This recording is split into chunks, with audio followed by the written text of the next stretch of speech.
sommes en train d'enseigner sur la vraie foi. Amen. Et nous sommes dans le livre d'Hébreux, qui est le livre Hébreux 11, qui est le livre principal de la foi. Quelqu'un ne peut enseigner la foi sans enseigner Hébreux 11. C'est un résumé. Et il y a des gens qui disent que le livre d'Hébreux a été écrit par Paul parce que le style de l'auteur ressemble à celui de Paul, mais en vérité, l'auteur n'est pas connu. Il y a certains qui disent même que l'auteur du livre d'Hébreux, c'était une femme, Priscille, parce que Priscille était un grand enseignant, une grande enseignante de la parole, et en son temps, le ministère de la femme, comme aujourd'hui, n'était pas reconnu. Elle avait décidé de ne pas signer sa lettre. Mais que ce soit Priscille ou Paul, l'essentiel, c'est un livre inspiré. Amen. Mais l'auteur des Hébreux n'a pas signé. Nous sommes au verset 12e. C'est là que nous sommes arrêtés le mercredi. Et aujourd'hui, nous serons dans le livre d'Hébreux, du verset 13 jusqu'au verset 22. Si nous aurons le temps d'épuiser, sinon, on en parlera le dimanche et encore l'autre semaine et l'autre semaine et l'autre semaine, parce que nous savons que le Congo sera toujours. Amen. Il y a des gens qui attendent le 19 décembre comme si c'est l'enlèvement. Le Congo sera toujours. Amen. Nous sommes debout, nous allons lire cette portion des Écritures dans Hébreux 11, verset 13 jusqu'au verset 22. Hébreux 11, 13 à 22. On peut m'éteindre le ventilo, s'il vous plaît? La Bible dit ceci, c'est dans la foi qu'ils sont tous morts sans avoir obtenu les choses promises. Mais ils les ont vus et salués de loin, reconnaissant qu'ils étaient étrangers et voyageurs sur la terre. Ceux qui parlent ainsi montrent qu'ils cherchent une patrie. S'ils avaient eu en vue celle d'où ils étaient sortis, ils auraient eu le temps d'y retourner. Mais maintenant, ils en désirent une meilleure, c'est-à-dire une céleste. C'est pourquoi Dieu n'a pas honte d'être appelé leur Dieu, car il leur a préparé une cité. C'est par la foi qu'Abraham offrit Isaac, lorsqu'il fut mis à l'épreuve, et qu'il offrit son fils unique, lui qui avait reçu les promesses, et à qui il avait été dit, en Isaac sera nommé pour toi une postérité. Il pensait que Dieu est puissant, même pour ressusciter les morts, aussi le recouvrira-t-il par une sorte de résurrection. C'est par la foi que Jacob, mourant, bénit chacun des fils de Joseph et qu'il adora, appuyé sur l'extrémité de son bâton. C'est par la foi que Joseph, mourant, fit mention de la sortie des fils d'Israël et qu'il donna des ordres au sujet de ses os. Que Dieu bénisse sa parole. Asseyez-vous, s'il vous plaît. Amen. Nous sommes à l'étude biblique, on va faire l'effort de ne pas vibrer. Amen. Il faut intercéder. Amen. Il y a toujours des gens qui disent, pasteur, à l'étude biblique, tu commences lentement, après, c'est ça la nature. Amen. Voici. Qu'est-ce que nous pouvons comprendre du 13e verset?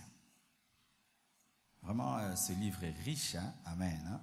Le livre d'Hébreux, waouh, c'est un livre tellement riche, tellement mature. C'est un livre vraiment très mature. Ce n'est pas un livre des bébés spirituels. Amen. Comme là, ce verset 13. Écoutez ça. C'est dans la foi qu'ils sont tous morts sans avoir obtenu les choses promises. C'est déjà terrible. Voici. Il y a des niveaux dans la vie chrétienne où ton Dieu, sa fidélité, c'est quand il te donne. Sa fidélité, c'est quand il accomplit. C'est un niveau, c'est un bon niveau. Mais il y a des niveaux où la fidélité de Dieu ne dépend pas de l'accomplissement de ses promesses. Amen. Par exemple. Que dit la Bible? Amen. Je serai biblique. Amen.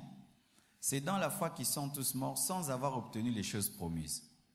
Mais là, c'est comme si Dieu n'est pas fidèle. Mais la Bible dit qu'ils sont morts dans la foi. Mais ils n'ont pas obtenu les choses promises.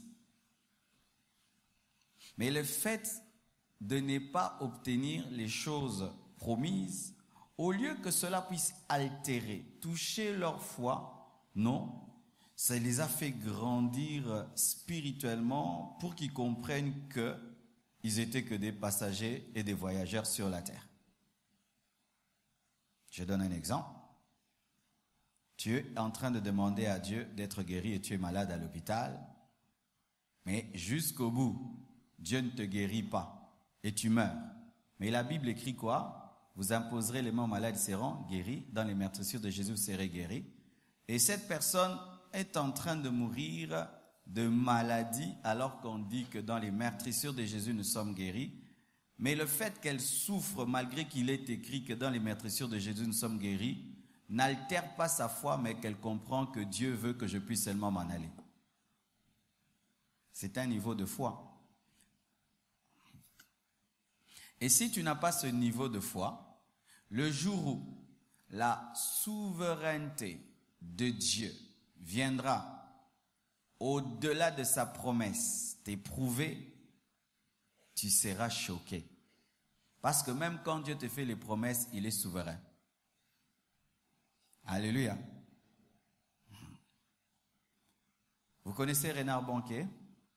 Cet homme, Dieu l'a utilisé dans le monde terriblement. Il a fait des miracles pas possibles. Mais je viens d'apprendre qu'il avait un cancer.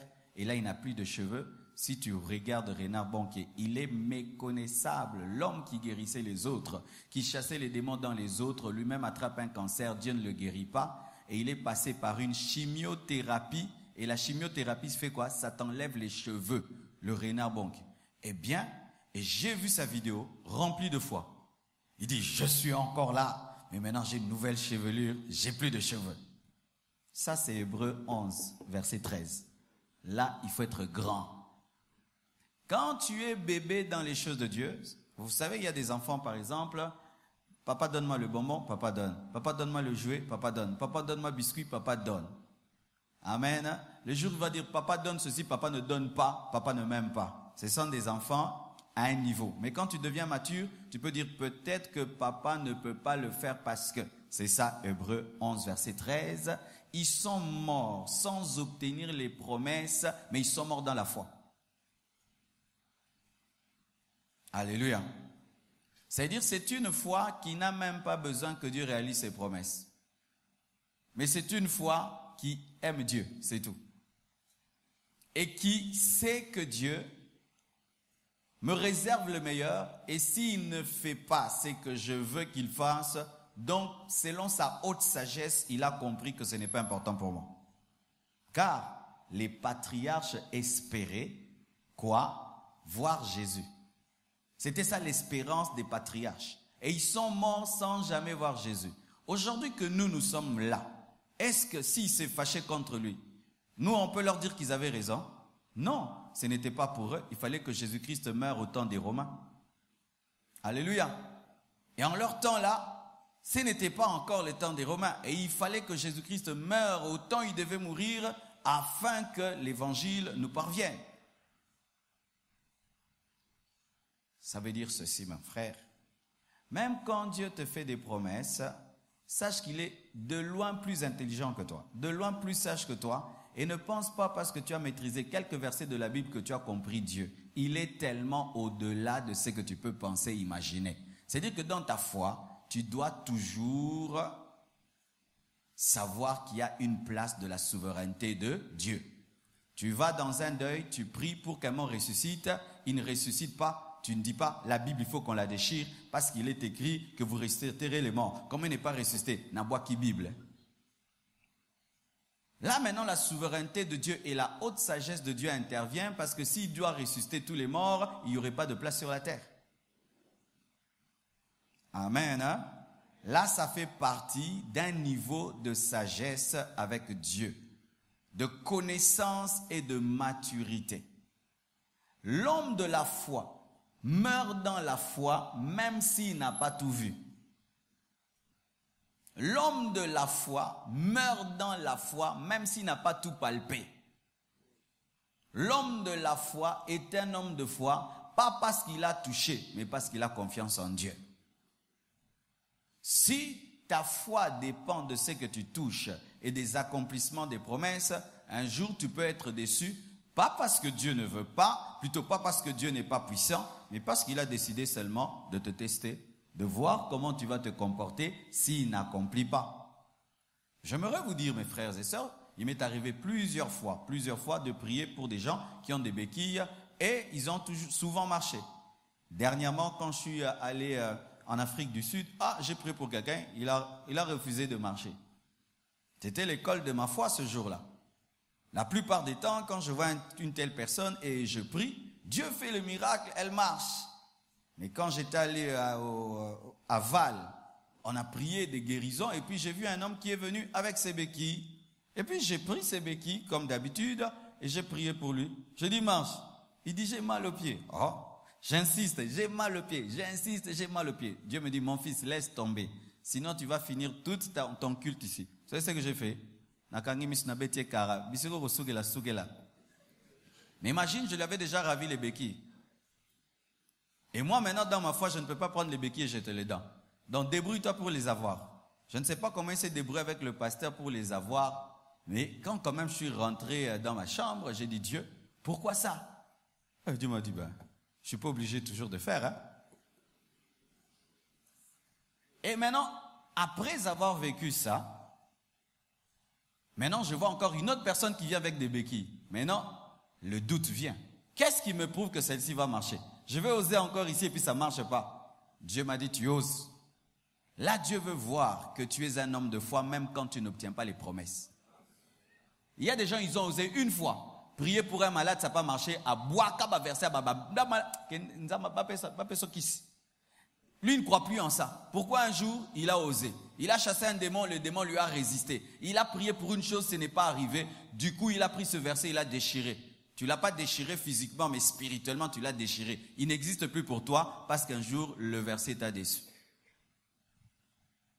L'homme de foi continue à croire, même lorsqu'il n'obtient pas la promesse. Tu pries que la pluie s'arrête, elle continue. Le lendemain, tu pries encore. Alléluia. Tu demandes une chose, elle ne se produit pas. Tu pries encore. Tu pries encore. Tu continues à croire jusqu'à ta mort. Tu meurs dans la foi. Tu ne meurs pas dans le doute. Comme certains chrétiens, il est malade, il croit Dieu va me guérir, Dieu va me guérir. Plus les mois passent, il n'est pas guéri. À la fin, il commence à douter. Il commence à pleurer. Moi, j'ai servi Dieu toute ma vie. Comment il me fait ça? Comment il me fait ça? Et puis, il meurt dans le doute. Il meurt dans les plaintes. L'homme de foi croit jusqu'au bout. Amen. Hein? Commencer dans la foi, c'est bien, mes frères. Mais vous devez mourir dans la foi. Être jeune, rempli de foi, c'est bien. Mais vous allez traverser la vieillesse. Et après, vous allez mourir. Si tu ne meurs pas dans la foi, pourquoi as-tu cru? Pourquoi ne pas finir dans la foi quand tu as commencé dans la foi? Et sachez bien, mes frères et sœurs, c'est souvent à la fin de la vie que le diable vient. C'est dans la vieillesse de Salomon qu'il est venu. Le secret tous les jours est la foi. Amen. Tu demandes à Dieu l'argent, il ne te donne pas, mais tu as toujours la foi qui va te donner. Tu demandes à Dieu une chose, elle ne marche pas, tu continues à croire. Ne cesse pas de croire parce qu'un jour la promesse n'a pas marché. Il est souverain, il fait ce qu'il veut, quand il veut et comme il veut. Amen. Hein? Il est souverain. C'est dans la foi que ces grands hommes sont morts sans obtenir les choses promises. Promises par Dieu, par qui le Dieu fidèle promet et puis ils ne obtiennent pas. Mais malgré cela, ils meurent dans la foi. Ils les ont vus et salués de loin, reconnaissant qu'ils étaient étrangers, voyageurs sur la terre. C'est-à-dire que Dieu leur montre, il dit, vous voyez ce que je vous ai promis, je le ferai, mais pas en votre époque. Ils sont morts sans colère. Tu pries pour le Congo, un jour Dieu te dit, je vais le restaurer, mais ce sont les enfants de tes enfants qui verront ça. Et tu meurs dans la foi. Tu demandes un réveil, Dieu te dit, toi tu mourras, tu ne verras jamais le réveil, mais après toi le réveil viendra et tu meurs dans la foi. C'est ça. Il te montre même les visions et tout, mais dit, toi tu ne verras pas. Toi tu es seulement l'intercesseur pour que ces choses arrivent, mais tu ne les verras pas. N'est-ce pas qu'il y a des gens qui ont demandé le réveil dans le monde, ils sont morts, ils l'ont jamais vu. Même prêcher jusqu'aux extrémités de la terre, Pierre l'a demandé ce qu'il a vu. Il n'a pas vu ça, ça arrive en notre époque. Mais Pierre est mort en ayant la foi que l'évangile sera prêché jusqu'aux extrémités de la terre. Mourir dans la foi. Alléluia. Où c'est que tu veux, Dieu te dit, je te l'ai promis, mais ce ne sera pas toi. C'est un autre après toi qui le vivra et tu meurs, tu sais que ça arrivera. Ça ne dépend pas de moi, ça dépend de celui qui continue à vivre malgré que nous mourons. Ça veut dire quoi? La foi traverse les époques. Tu peux manifester une foi aujourd'hui qui bénit tes enfants. C'est pourquoi mes frères et sœurs, dans le domaine de la récompense, faites très attention. Ne tombez pas dans le piège de vous attendre toujours que Dieu vous récompense et là vos pensées. Je sers Dieu, il va me bénir. Il peut faire toute ta vie, tu meurs et il ne te bénit pas. Mais ce sont tes enfants qui vont en profiter. Ah oui. Abraham est mort. Mais après lui, des grands, des rois sont sortis de lui. Ce n'était pas lui. Des grands sont sortis après lui. Après lui. Il y a des personnes qui ont servi Dieu toute leur vie pour être seulement des pionniers. Et après, d'autres en profitent. Et alors, des fois, des prophéties peuvent sortir sur toi. Dieu va te récompenser, mais ta pensée, c'est moi. Alors que quand Dieu te voit, il voit aussi ton sang. Et puis, tu peux mourir. Tu es fâché. Dieu n'a rien fait, alors qu'il a béni ton sang. Et ton sang vivra la promesse et bénira le grand-père, et ça entre dans ton compte au ciel. Tous ceux qui seront bénis à Abraham, ça entre dans le compte d'Abraham. Parce que Dieu en soi, quand il traite avec toi, il ne traite pas qu'avec toi sur la terre, il traitera aussi au ciel. Tu auras des dédommagements célestes. Je donne un exemple. Je viens dans un pays, je jeûne, je prie toute ma vie jusqu'à ma mort et je ne convertis que 2 personnes. Et puis je meurs, je pense que j'ai échoué. Mais après moi, les 2 personnes deviennent des puissants serviteurs de Dieu. Ils vont évangéliser le monde entier. Ils remplissent des stades et des stades. Ça va entrer dans le compte de qui? Mais pendant ma vie, je n'ai pas vu. Mais ce n'est pas parce que je ne suis plus que Dieu n'est pas et que Dieu m'a oublié. Parce que pour Dieu, j'existe toujours. Alléluia. Vous comprenez ça, mes frères et sœurs? C'est-à-dire que même au ciel, nous serons étonnés de trouver des grands qui n'ont même pas de nom, qui ne sont dans aucun livre, mais c'était des pionniers sur lesquels tout a été bâti. Dans ma famille, il y a un homme, le premier Touna s'y convertit. Il n'est pas connu, vous ne le connaissez pas. Il s'est converti très jeune, c'était un homme béni, c'était notre modèle, notre exemple. Et puis il a une conversion radicale. Après 2 ans, il est mort, empoisonné. Et quand il est mort, j'ai reçu l'appel de Dieu. Ses enfants, son fils est pasteur, sa fille est interprète, mon frère est pasteur, ma sœur est pasteur. C'est sur qui? Sur lui. Mais vous ne le connaissez pas. Mais c'est lui qui a bâti tout. En 2 ans, il a libéré l'esprit de conversion dans la famille Tounassi. Et tout ce que je fais ira dans son compte. C'est dans sa maison que Jésus m'est apparu. Il y avait une telle présence dans sa maison que Jésus est venu. Et vous pensez que lui n'aura rien? Mais il est mort, il n'a pas vu ma conversion, il n'a pas vu des choses, mais Dieu l'a vu et lui donnera. Et il est mort empoisonné après 2 ans de conversion, empoisonné. On peut dire que Dieu n'est pas bon. Non, Dieu voulait seulement qu'il déclenche et qu'il parte. Sa mission, c'était 2 ans. Je vous prêche la foi de la maturité. Amen, hein? Parce que si on vous prêche tout, archi faux, bien aimé. Les apôtres sont des colonnes, mais ces colonnes n'étaient pas des millionnaires. Sur cette terre, les apôtres n'étaient pas des millionnaires, mais dans l'éternité, ce seront les colonnes, ce seront les fondements de la nouvelle Jérusalem céleste. Leur récompense est grande. Moi, je dis toujours, bien aimé, nous achetons des parcelles avec le livre d'Hébreu. Mais est-ce que l'auteur d'Hébreu a acheté même une bicoque? Mais il aura sa récompense d'avoir écrit un livre aussi inspiré qui a béni les hommes. Qu'est-ce que je veux vous dire, mes frères? Faites bien tout ce que vous faites. Faites-le bien.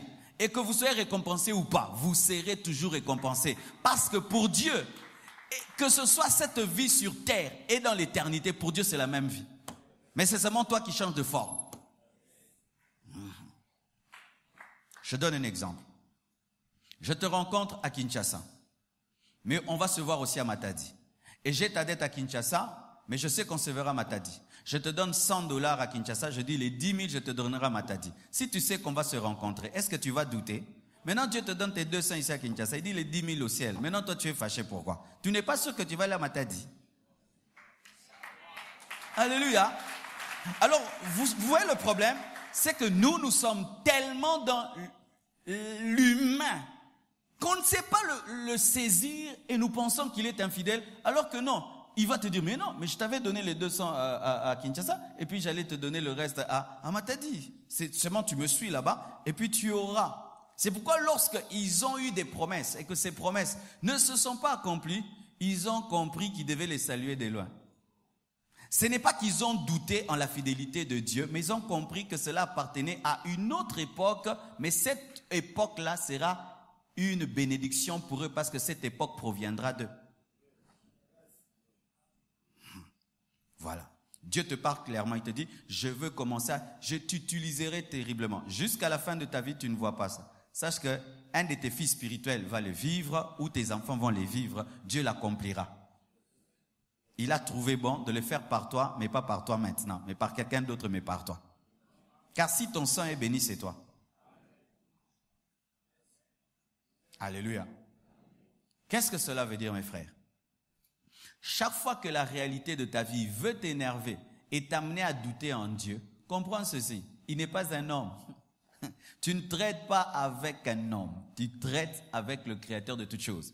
Aujourd'hui, alors que j'étais en train de prier, il y a eu des tonnerres. Il y a un tonnerre qui a tonné. Non. Et bête benzo chebwe. Alléluia. C'est-à-dire que même si tu ne veux pas, nous autres te pensons chebwe. Et puis j'ai dit, si Dieu qui a créé si le tonnerre peut tonner comme ça au point où tu sens que c'est une explosion. Maintenant, le créateur du tonnerre, s'il tonne. Mais maintenant, le créateur du tonnerre te parle avec une douce voix. Pourquoi? Son intelligence le permet de synchroniser sa voix à ton tympan pour ne pas te tuer. Parce que si Dieu te parle comme Dieu, tu vas disparaître. Alors si Dieu fait des efforts de te comprendre, fais des efforts aussi de le comprendre. Azamutute. C'est pourquoi, bien-aimé, ne vous précipitez jamais de dire Dieu n'est pas fidèle, Dieu m'a abandonné. Bien-aimé, fais très attention, tu ne le maîtrises pas, tu ne le comprends pas. Et ces personnes, si ces hommes de la foi avaient la connaissance de cela, ils ont salué de loin, reconnaissant qu'ils étaient étrangers et voyageurs sur la terre. Ça veut dire ceci aussi. Si tu attends des choses de la part de Dieu sur cette terre et ça n'arrive pas, concentre-toi sur l'éternité. Je vous assure, mes frères, si tu t'attends à des choses de la part de Dieu sur cette terre, jusqu'à ta mort, ça n'arrive pas, concentre-toi sur l'éternité. Parce que sur cette terre, nous vivons 70 ans, 80 ans, mais dans l'éternité, c'est l'éternité. Alors ta vraie vie, ce n'est pas cette vie, ta vraie vie, c'est l'autre vie. Amen, hein? Il nous est arrivé, la plupart, de souffrir dans la jeunesse. Mais quand tu grandis, tu ne souffres plus. Est-ce que ça te fait quelque chose? Pareil aussi. Ça, c'est ta jeunesse. La personne adulte, c'est celle qui sera dans l'éternité. Si quand j'étais en train de souffrir à Lemba, on me disait non, quand tu grandiras, tu voyageras quand tu veux, tout, supporte ça. Je vais faire, pas de problème. toke mbaraba skima fiki yango na ba sansiki nango tanto kola ezala na kebwe na kebwe. Pareil aussi, ce que tu vis là, c'est kimafi qui s'élemba, c'est ton kimafi qui lemba, c'est-à-dire que c'est une vie en attendant la vraie vie. Maintenant Dieu te dit que ça va, sur cette vie-là, je n'y mets pas trop, mais dans l'autre côté je donnerai. Bien aimé, sois dans la paix, sois dans la paix. Maintenant, voici maintenant le problème. Vous remarquez maintenant que la vraie foi t'amène toujours à être dans deux mondes, le monde présent et le monde futur. Si tu es incapable de vivre à la fois sur cette terre et penser au ciel, tu ne peux pas vivre la vraie foi. Parce que la foi réclame toujours que tu puisses croire aux deux, la terre et le ciel. Si seulement tu ne crois plus au ciel, tout d'un coup, tu vas être incrédule. C'est pourquoi il faut qu'on prêche à nouveau le ciel. Il faut qu'on prêche à nouveau le ciel. Les apôtres qui ont prêché la foi, prêchaient toujours la foi et parlant toujours du ciel à côté. C'est impossible de prêcher la vraie foi sans parler de l'éternité parce qu'il y a des choses que Dieu ne fera jamais sur la terre. Je donne un exemple. Même si tu es né de nouveau, tu vieilliras, vrai ou faux? Parce que ton corps attend sa rédemption. La rédemption du corps n'aura lieu qu'avec la résurrection. Malgré que Christ a tout accompli, il y a des choses qui ne s'accompliront que dans l'éternité. Malgré que nous avons Christ en nous, nos corps vieillissent parce que nous attendons une parfaite rédemption le jour où Christ reviendra. Alors si ta foi en Dieu n'est que terrestre, bien aimé, il y a des promesses qui ne s'accompliront pas. Vivez tous les jours en sachant que l'autre côté existe. Amen. Bien-aimé frère, ça te fortifiera.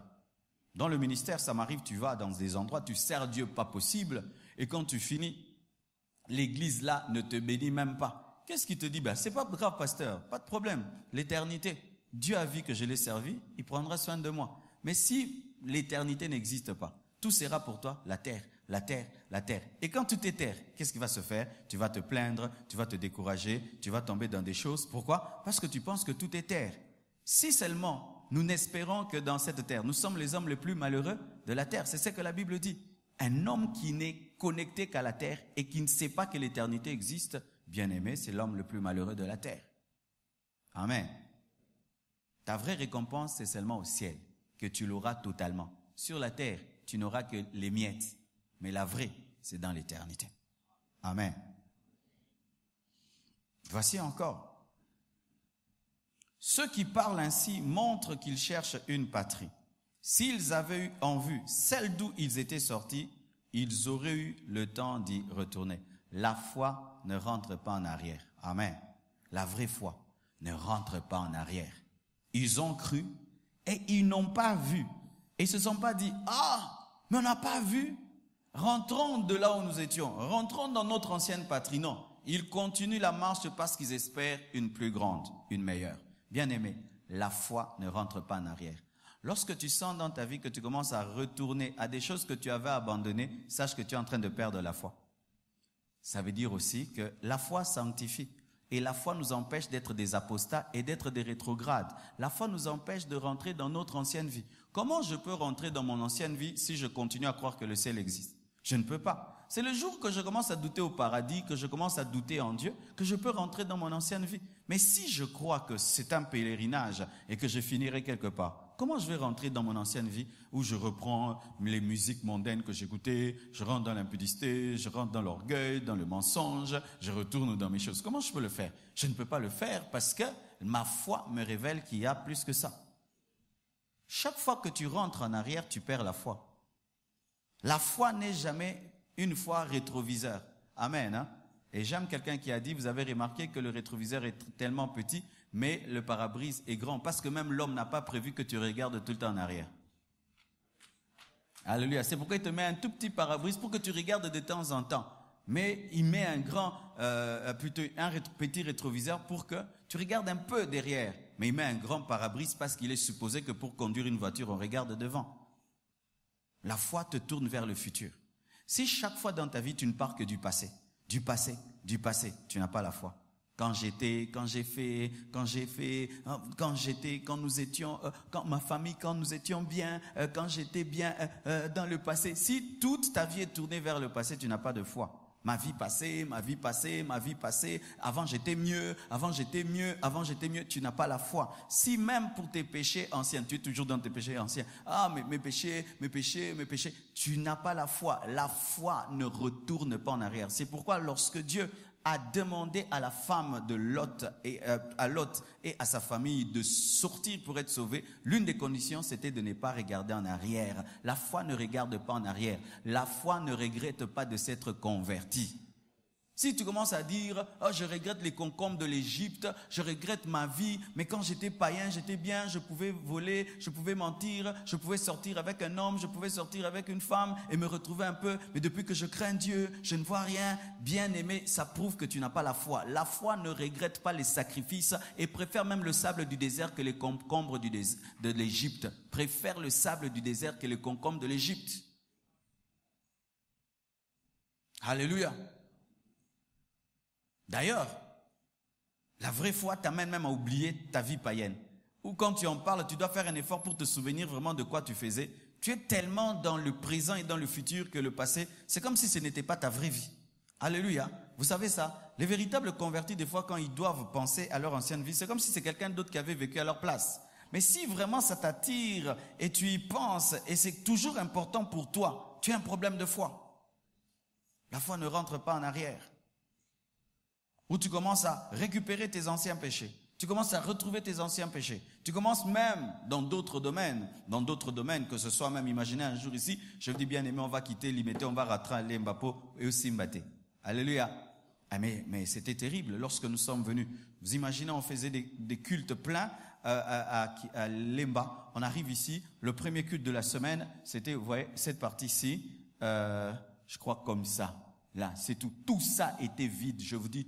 Tout ça était vide, rien que cette petite partie, alors que là-bas on faisait 3 cultes. Maintenant, le doute te dit, ah, tu t'es trompé, rentre seulement. Aux Ambali, tout bela, que se trompe pas qui, bozongi kaka, essaye le tes avis. Nanya mekate simbate. Mais la foi te dit que l'option retour n'existe pas. Si tu vois Pierre sortir de la barque et commencer à marcher sur l'eau et qu'il retourne dans la barque sans que Jésus lui dise de retourner, ce n'est pas la foi. Ce n'est pas la foi. La foi, une fois que tu as pris un pied, tu l'as sorti de la barque, tu ne peux plus encore revenir parce qu'il y a la tempête. Alléluia. Quand tu quittes chez vous, tu quittes. Même si quand tu vas sortir de chez vous et tu n'as pas à boire ni à manger, tu restes là. Tu ne rentres pas chez papa au zongi, non, il a zongi. Alléluia. Non, tu restes là. Tu dis à Dieu de payer ce loyer-là. Amen. Hein? Tu restes là. Si c'est Dieu qui t'a parlé d'aller même dans un autre pays, tu y vas. C'est dur, tu restes là. Dieu te bénira là-bas parce qu'il te l'a dit. Tu ne rentres pas en arrière. La foi ne recule pas. La foi ne recule pas. Quand tu recules, tu perds la foi. Alléluia. Et encore, la Bible dit ceci. Mais maintenant, ils en désirent une meilleure, c'est-à-dire une céleste, je l'ai expliqué. C'est pourquoi Dieu n'a pas honte d'être appelé leur Dieu, car il leur a préparé une cité. Dieu est fier des hommes de foi. Alléluia. C'est pourquoi il a présenté Job à Satan. Ça, c'est mon homme, c'est mon monsieur. Est-ce que Dieu te présente? Est-ce que Dieu parle de toi aux anges disant vraiment, ah, vraiment il a la foi, t'as vu, il a cru en moi, Michael, t'as vu? Mais Dieu cause. Voici. Dieu dit à Gabriel, va voir une femme, tu vas lui dire qu'elle est vierge mais sera enceinte. Et puis Gabriel va et dit à la femme croit. Mais tu sais que même Dieu est content. Elle a cru que nos cœurs bâtissaient. Et Gabriel revient. Comment c'était? Ça c'est une manière de parler parce que Dieu était là aussi quand Gabriel parlait. Amen. Hein? Comment c'était? Elle a cru. Oh Marie, quelle foi! C'est ça mon frère. Dieu est fier d'un homme de foi. Dieu est fier des hommes de foi. Vous imaginez que là, on n'a jamais vu la nouvelle Jérusalem céleste. Personne n'est entré là. Mais t'as des tobé l'homme à solo. Oh, Nzambo sepela kilto ma casse. Ah oui, je t'assure, ça fait du bien. Tu dis à tes enfants, habillez-vous, vous allez sortir. Ou je vais vous amener à un endroit que vous n'avez jamais vu. Et ils commencent à s'habiller. Pourquoi vous habiller? Papa dit qu'il va nous amener quelque part, c'est trop joli, on doit bien s'habiller. Même toi, papa, tu te dis vraiment, waouh, Dieu aussi, c'est ce qu'il fait. Tu es malade, il te dit, crois, tu es guéri. Et on te demande, comment tu vas? Je vais bien. Ah, Dieu dit, tu vois, il a la foi. Il a la foi. Alléluia. Dieu est fier d'être appelé leur Dieu. Et maintenant, quand tu es fier de quelqu'un, qu'est-ce que tu vas faire? Tu vas l'honorer. C'est pourquoi Dieu honore les hommes de foi. Il va révéler aux gens que tu es à lui. C'est pourquoi, mes frères et sœurs, ne cherchez pas l'élévation. Faites seulement que Dieu soit fier de vous. Si Dieu est fier de toi, il va te présenter au monde. De la même manière que nous présentons nos meilleurs amis, Dieu te présentera. Maintenant, il va te présenter même à la nature. Tu veux parler à la nature, elle t'obéit. C'est ainsi qu'il y a eu des Josué qui pouvaient parler à la nature leur obéit. Jésus pouvait parler à la nature, ça lui obéit. Pourquoi? Il avait présenté à la nature. Oh! Si j'ai un chien très méchant, mais je t'aime beaucoup, je ferai que ce chien ne te morde pas. Et alors, chaque fois que tu entreras chez moi, je vais lui dire, quand tu viens, Doudou, ne le fais rien, ne le fais rien. Il saura que tu es mon ami. Pareil aussi, bien-aimé. Même les démons vont se soumettre. Ils vont se soumettre. Tu viens là, les démons se couchent. Pourquoi? Parce que tu es l'ami de Dieu. C'est pourquoi ils ont dit, nous connaissons qui est Paul et qui est Jésus. Mais vous, on place Paul à côté de Jésus. Pourquoi? Ce sont des amis. Un homme de foi. Bien-aimé, ne forcez pas l'élévation. Soyez seulement des gens qui, dans le secret de votre vie, vous avez confiance en Dieu, vous avez foi. Dieu est fier de vous. Dieu va vous élever. Voilà maintenant que quand on écrit les héros de la foi, on les cite. Hein. Est-ce qu'ils ont dit Tchanga? Tchanga, au terre hébreu. Akoufa déjà. Mais au Koufi, mais bon tango. Ah, t'as pas compris? Ils n'étaient pas là, Abraham n'était pas là. Mais pendant que le Saint-Esprit inspirait l'auteur des Hébreux, dit, mais Abraham, mais Noé, mais Abel, mais David, bien aimé. Vous imaginez quel impact, tu es mort, mais on écrit sur toi. Ça, c'est un best-seller. Amen. Hein? C'est le livre le plus vendu, le plus lu au monde, mais il y a Abraham dedans. Alors qu'Abetata copte pas côte. Voilà. Pendant maintenant que Abraham manifestait cette foi, est-ce que l'auteur des Hébreux était là? Non, mais le Saint-Esprit était là. Bien aimé, quand tu manifestes ta foi, tu n'as pas besoin que nous soyons là. Le Saint-Esprit est là. C'est lui qui contrôle tout. Il fera que tu sois connu, élevé. Bien aimés frères et sœurs, ne vous battez jamais dans la vie chrétienne. Vivez personnellement la foi. Et comme Dieu recherche des hommes de foi pour tabasser Goliath en public, quand il y aura un Goliath, il te cherchera. Pourquoi? Il sait que dans le secret, tu tabasses l'ours et le lion. Il dit, viens là, l'homme de foi, viens. Toi en qui... Je suis fier de toi en secret. Maintenant, aujourd'hui, j'aimerais être fier de toi en public. David vient. Il t'a déjà formé, enseigné dans la foi secrète. Maintenant, tu la manifestes en public. Parce que pour David, c'était seulement l'objectif qui avait changé, mais le système était le même. Comment je vais dire? Aujourd'hui, c'est l'enseignement. Hein? On fait l'effort vraiment. Écoutez. Voici. Le lion est plus fort que David. L'ours aussi plus fort. Sa foi lui permettait de vaincre ce qui est plus fort que lui. Goliath aussi était plus fort. C'était des plus forts, mais qui étaient moins forts. Parce qu'il avait déjà expérimenté que par la foi, il peut tabasser le plus fort. Et maintenant, c'était un plus fort public. Tout court. Et ainsi, il a manifesté seulement en public ce qu'il faisait en secret. Et Dieu lui a donné cette occasion-là, afin qu'il devienne roi d'Israël. Alléluia. Sois un homme de foi dans le secret. Dans le secret, manifeste ta foi. Où tu demandes à Dieu une chose et tu appliques les principes de la foi jusqu'au bout et tu l'as. Qu'est-ce que tu fais? Tu retiens. Tu demandes une chose à Dieu jusqu'au bout. Un jour maintenant on va dire, frère viens, tu vas prier pour nous. Ah, frère, au nom de Jésus-Christ, tu es béni. Ah seulement, qu'un frère,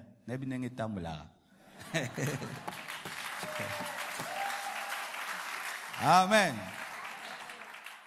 Comme quand je dis, voyez l'année prochaine, on sera encore dans un autre niveau, l'église encore va aller encore. Tu peux me regarder, comment il fait? Je sais comment ça marche.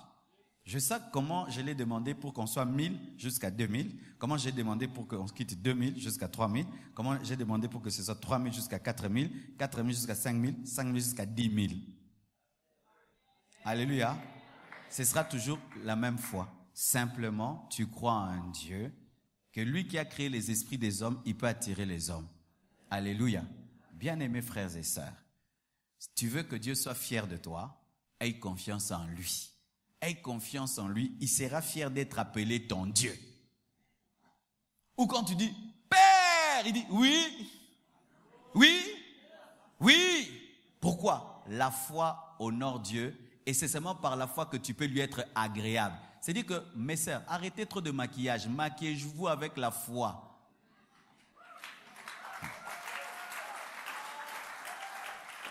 Voici. Tu peux voir une femme normale comme ça, là, ou que tu ne peux pas même pas regarder 2 fois. Elle entre quelque part, là, on la maquille. Tu penses qu'elle est un mélange d'antillaises, des brésiliennes et de tout. Parce qu'on l'a maquillée. Maintenant, il y a aussi un maquillage spirituel, la foi.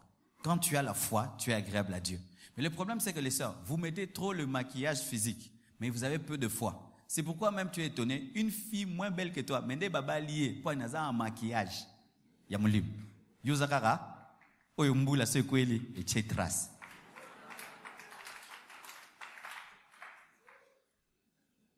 Oh, il y a des sœurs de foi. D'ailleurs, mes frères, vous savez que quand même vous allez dire à une sœur je t'aime, tu viens en retard, elle t'avait déjà aimé avant. Mais c'est reste que je mens. Non? Une femme, si elle ne t'aime pas, tu veux lui la draguer, elle va te chasser. Ah, je suis pressé, elle va. Si elle te laisse arriver, c'est pas ce qu'elle veut.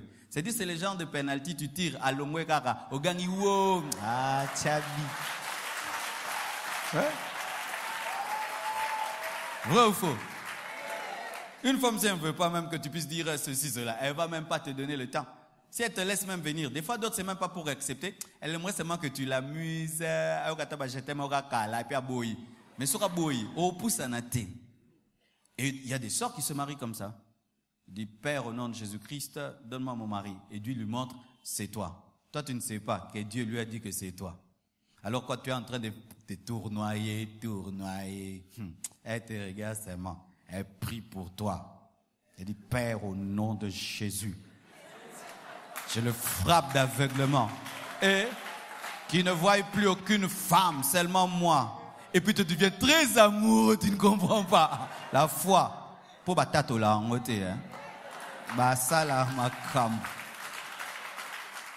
Maintenant, au lieu que tu opères dans la dimension de la foi, toi tu opères dans la dimension du physique. Mais dans le domaine physique, il y a beaucoup de belles femmes. Mais dans le domaine de la foi, il n'y a qu'une seule.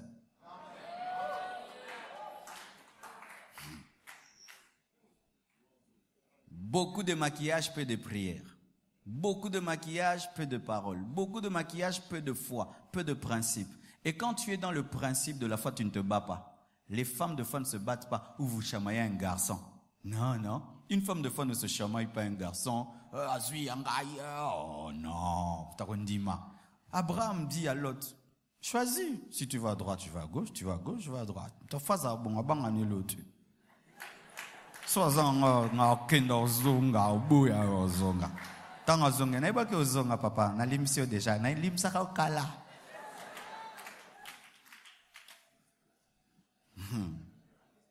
Alléluia.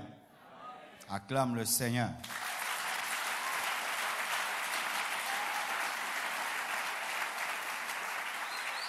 Amen. Je vous assure, ça marche. Que ce soit même pour le travail et tout le reste, ça marche. Ça marche. C'est par la foi qu'Abraham offrit Isaac lorsqu'il fut mis à l'épreuve et qu'il offrit son fils unique, lui qui avait reçu les promesses. Amen. Je crois que je vais m'arrêter là. C'est par la foi qu'Abraham offrit Isaac lorsqu'il fut mis à l'épreuve et qu'il offrit son fils unique, lui qui avait reçu les promesses et à qui il avait été dit, en Isaac sera nommé pour toi une postérité. J'aimerais vraiment qu'on comprenne un peu le cas d'Abraham. Pourquoi Dieu dit qu'il est un homme de foi. Abraham n'est pas un homme de foi seulement parce qu'il a donné son fils qu'il aimait beaucoup. Non, ce n'est pas seulement ça. La Bible explique mieux pourquoi Abraham était un homme de foi. Il était un homme de foi parce qu'il a offert Isaac en qui étaient les promesses. Voici. Je te promets, je te dis, je te donne cette somme d'argent. Avec cette somme d'argent, moi et toi, nous ferons tel business. Amen. Et je suis un homme fidèle, je le fais toujours. Mais je reviens, je te dis, tu vois cette somme d'argent que je t'avais donnée, avec laquelle tu devais faire telle et telle chose, prends-la, va la donner aux orphelins. Amen. Hein? Maintenant, tu n'oses pas me dire, mais maintenant, mais le business c'est comment? Il dit, tu prends ça, tu donnes aux orphelins. Et si tu donnes aux orphelins, alors le business dont je t'ai parlé maintenant, il va commencer. Au tourner, et ça business à orphelinat. Au boya, n'est-ce pas? Tu dis non, n'est au Salem. Maintenant, Abraham prend le fils de la promesse et il veut le tuer. Tuer Isaac, c'est tuer aussi la promesse. Vous imaginez? Mais maintenant, Abraham, lorsque maintenant il donne Isaac, qui est le fils de la promesse, pour avoir la foi que Dieu sera fidèle, il croit que Dieu va ressusciter Isaac, alors qu'il n'a jamais vu de résurrection. Avant la parole dite sur Isaac qu'il allait ressusciter, Abraham n'a jamais vu un homme ressusciter. C'est-à-dire que la foi te permet d'être un pionnier même dans le domaine des miracles.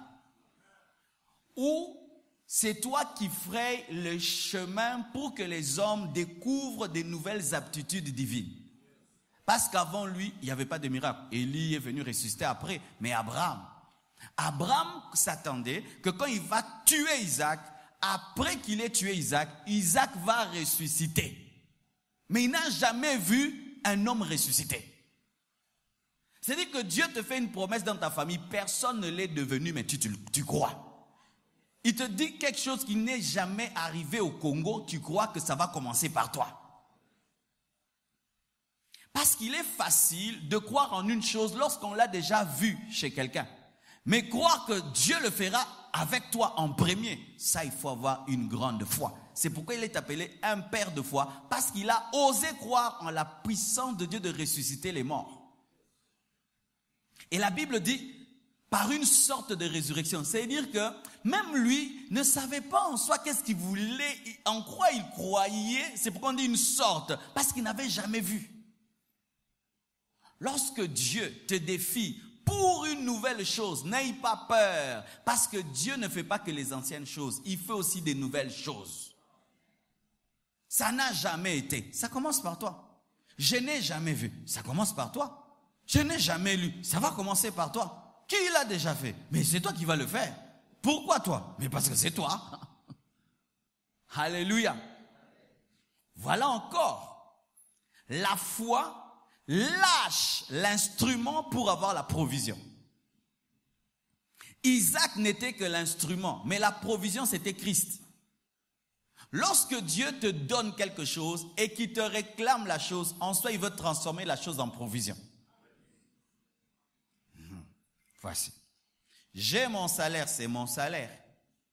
C'est un instrument pour que je mange et que je paye la maison. Mais je prends mon salaire, je le donne à Dieu. Ce n'est plus mon salaire. Ça devient une source de bénédiction pour mes autres salaires et pour mes autres business et autres entreprises. Tant qu'Isaac n'est pas donné, il n'est que le fils de Sarah. Mais lorsqu'il est donné, il n'est plus que le fils de Sarah. Il devient cette postérité qui devait engendrer la vraie postérité qui est Christ.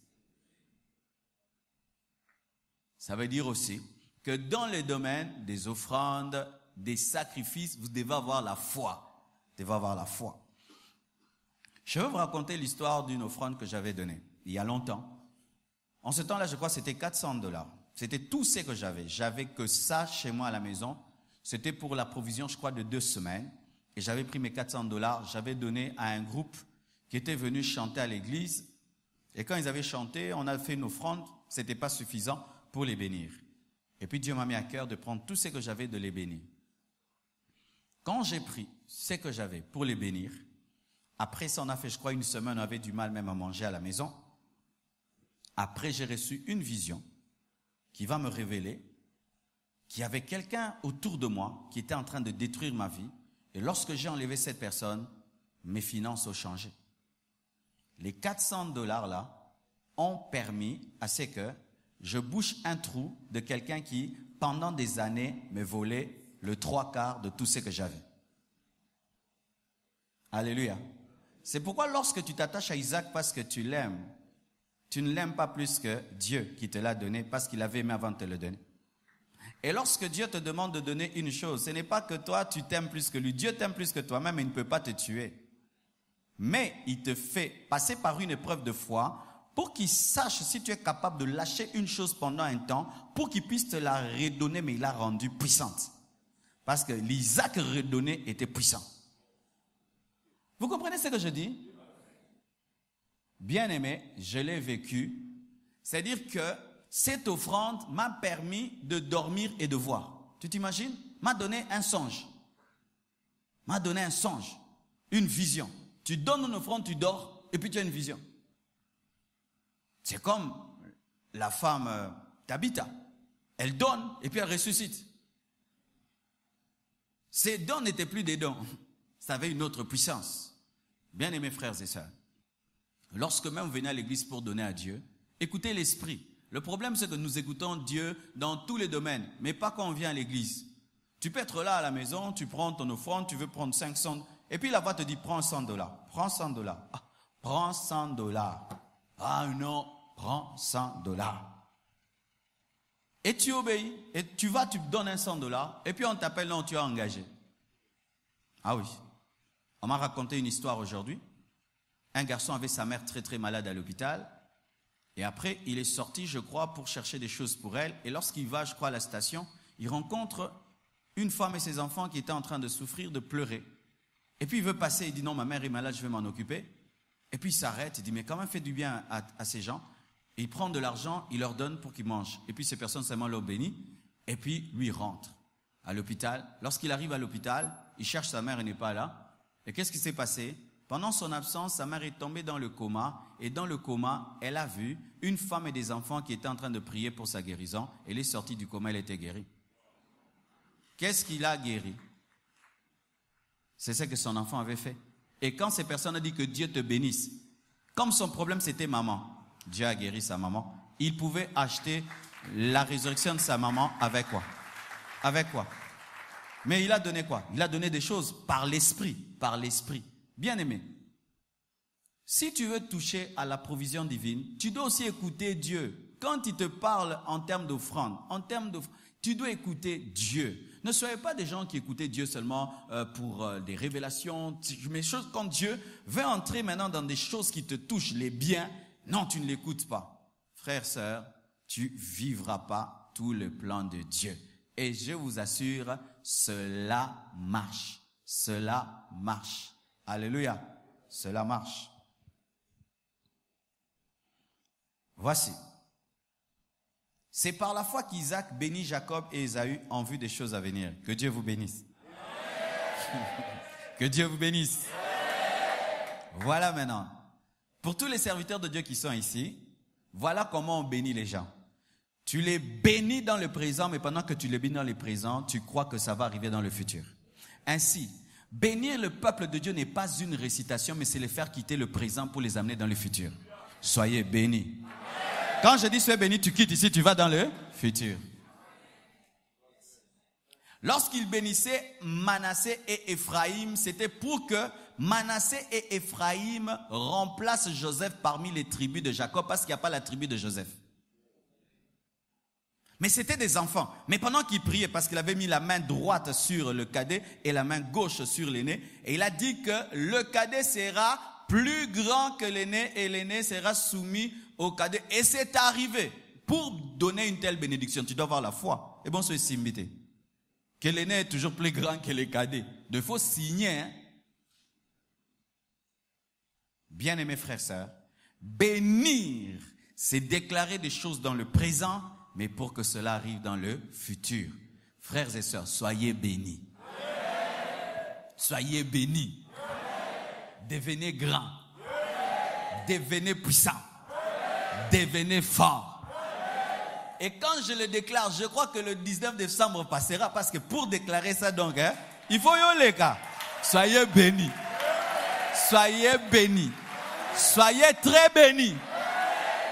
Amen. Bien-aimés frères, si les malédictions arrivent, alors les bénédictions.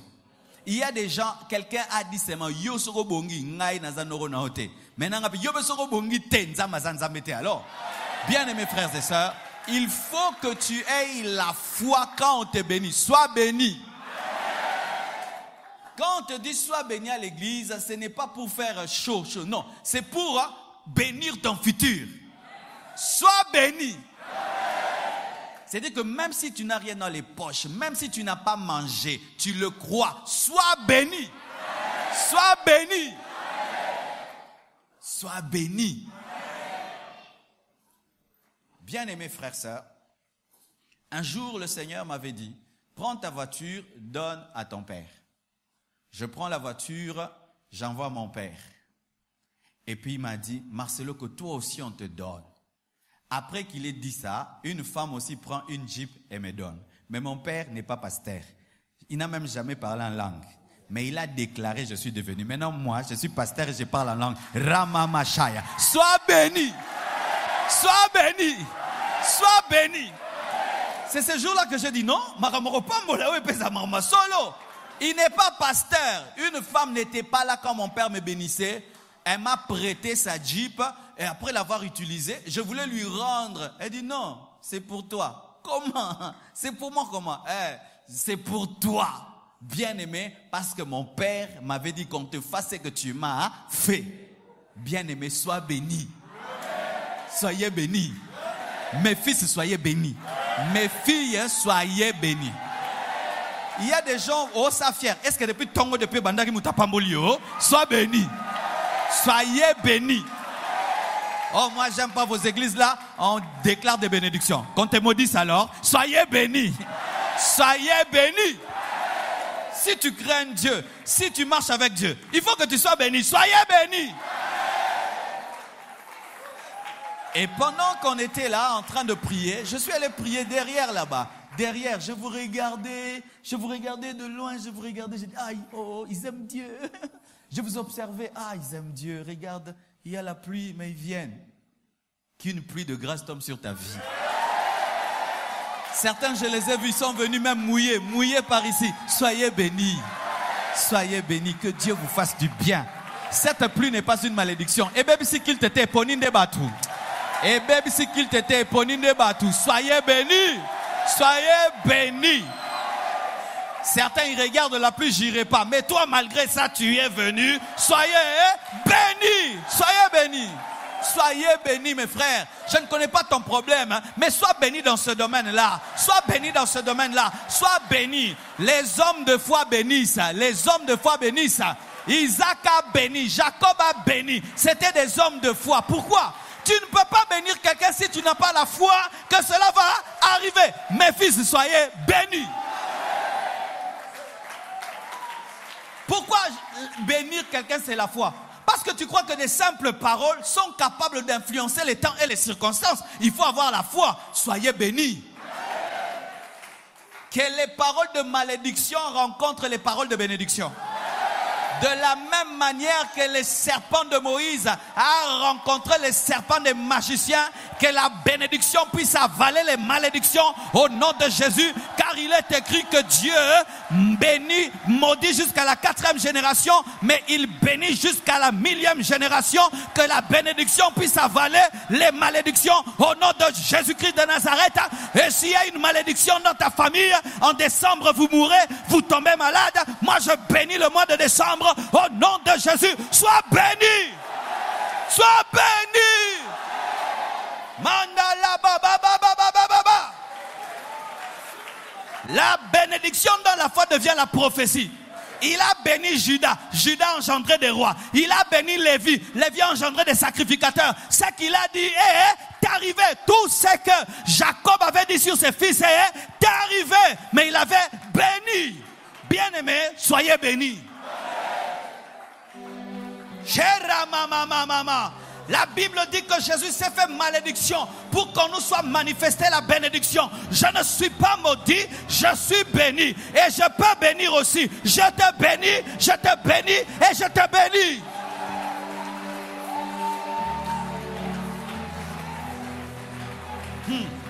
La bénédiction est plus que les bénédictions. Il y a une différence entre les bénédictions et la bénédiction. Il dit, je commanderai à la bénédiction d'être avec toi. La bénédiction, c'est une puissance spirituelle qui engendre les bénédictions. Les bénédictions, ce sont les choses visibles, les choses palpables. Mais la bénédiction, c'est un pouvoir spirituel qui attire les bénédictions. Recevez la bénédiction et que la bénédiction engendre les bénédictions. Alléluia. Lorsque tu as la bénédiction va attirer l'argent, va attirer les enfants, va attirer tout ce dont tu as besoin. La bénédiction, soyez bénis.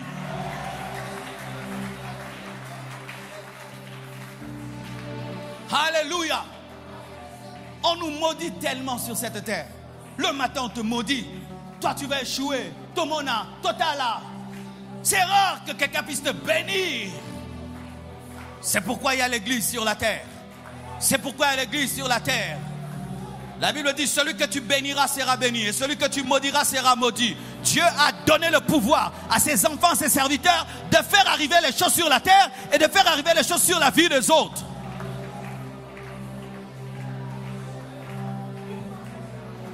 Si dans ta vie il y a une ombre noire qui te poursuit, maintenant que la bénédiction te poursuive au nord, te poursuive au sud, à l'ouest, à l'est, partout tu iras, la bénédiction sera avec toi. C'est pourquoi lorsque Joseph est entré dans la maison de Potiphar, la maison de Potiphar était bénie. Lorsqu'il est allé en prison, la prison était bénie. Lorsqu'il est devenu ministre en Égypte, toute l'Égypte était bénie. Il avait la bénédiction qui a engendré les bénédictions.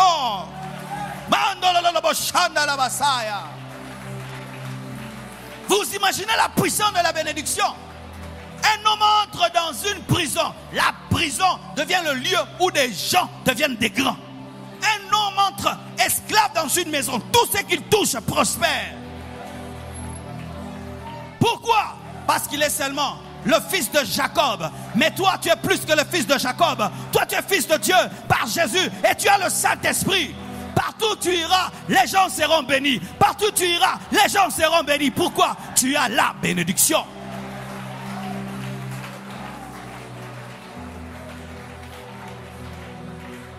Prenez vos enfants, commencez à les bénir. Tu bénis ton enfant et tu crois aux paroles que tu prononces sur sa vie. Toi tu seras ça, toi tu seras ça, toi tu seras ça. Et lorsque quelqu'un vient ensorceler ton enfant, il vient en retard. Il a déjà trouvé la parole.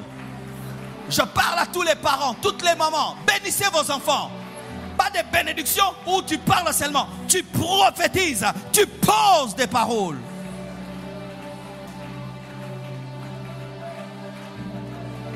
Je serai le pasteur des grands hommes.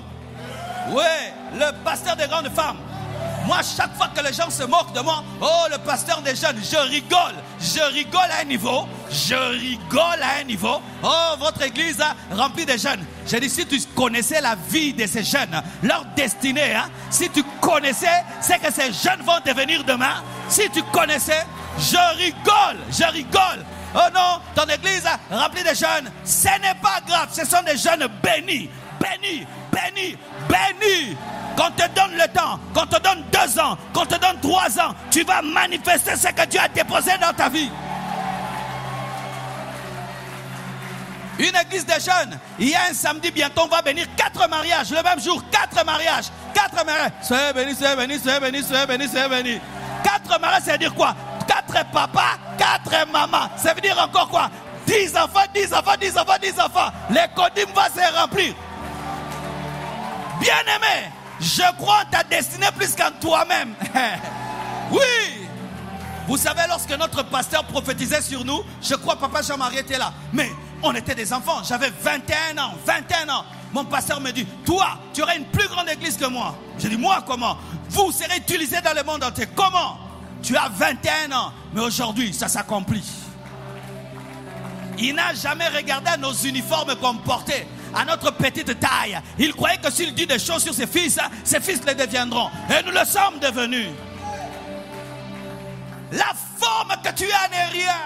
Ce qui est important, c'est la parole. La Bible nous dit que la terre était informe vide, mais l'Esprit de Dieu planait. Lorsque l'Esprit de Dieu plane sur toi, bien-aimé, et que Dieu parle, tu finiras par ressembler à la parole qui est prononcée. Que la lumière soit, et la lumière fut. Les ténèbres ont respecté.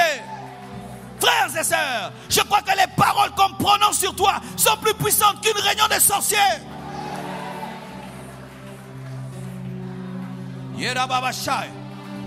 Tu rentres à la maison et tu trouves une réunion des sorciers en train de causer avec une marmite au milieu. Pointango, pointango, biloro pamba pambo, pointango. Bekenero lala, bakosalo eloro morote, bakosalo eloro morote.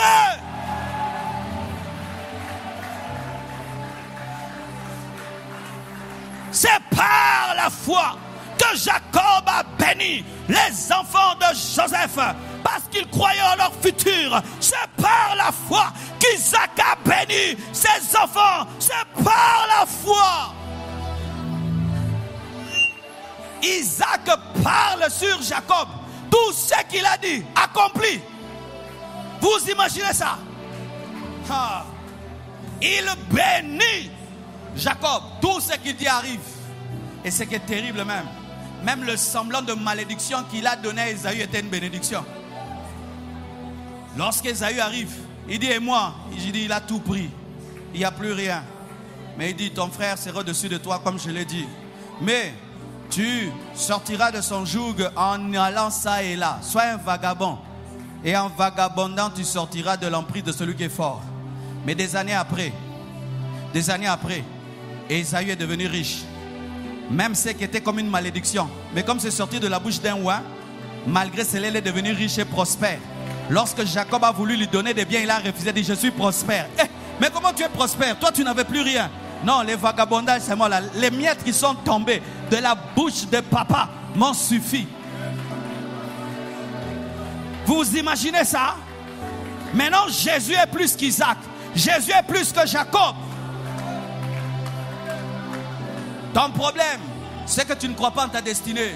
Tu dois croire en ta destinée, mon frère. Tu dois croire en ta destinée. Tu ne viens pas à l'église pour t'amuser, écouter des choses. Non, Dieu impacte ta vie. Il impacte ta vie. Il dépose des choses dans ta vie. Et tu dois le croire.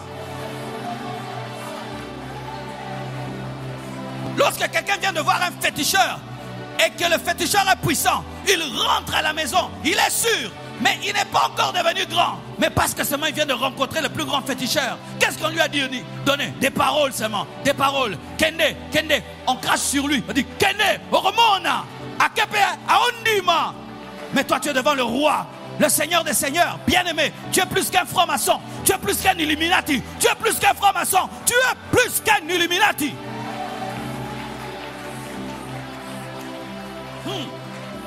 Et personne ne peut te maudire.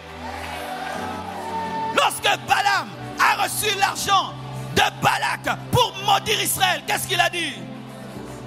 Je ne peux le maudire. Je ne peux le maudire. On ne peut te maudire.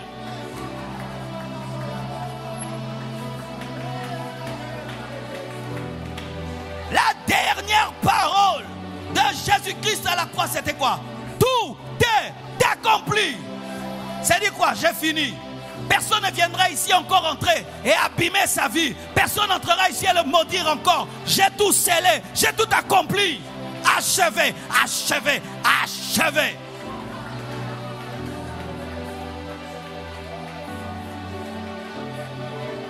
C'est pourquoi même si personne ne te bénit, bénis-toi toi-même. Bénis-toi toi-même. Tu bénis ta vie et tu le crois. Même si autour de toi, rien ne ressemble à cela. Dis-le. Car la parole de Dieu est créatrice dans la bouche de Dieu. Elle est aussi créatrice dans ta bouche.